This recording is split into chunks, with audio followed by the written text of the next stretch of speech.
No matter how hard you try, you can't stop us now. No matter how hard you try. Chamo-me Catarina, sou de Portugal, do Bloco de Esquerda, e envio toda a minha solidariedade aos trabalhadores e aos pacientes do Hospital de Sant Pau. A nossa luta é internacional. Hola, soy Miguel Sanz, militante del SAT, del Sindicato Andaluz de Trabajadores y Trabajadoras, y quiero mandarle mi solidaridad y apoyo a todos los trabajadores y pacientes encerrados en el Hospital Sant Pau de Barcelona, porque son todo un ejemplo y están luchando por todos nosotros, todas nosotras, por salvar la sanidad de la privatización y de los recortes. Un saludo.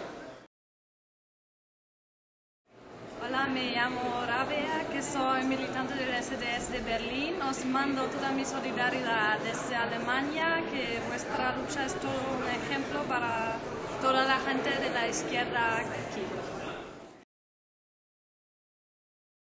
From Syriza, I want to express our solidarity towards the workers on strike on Sant Pau Hospital.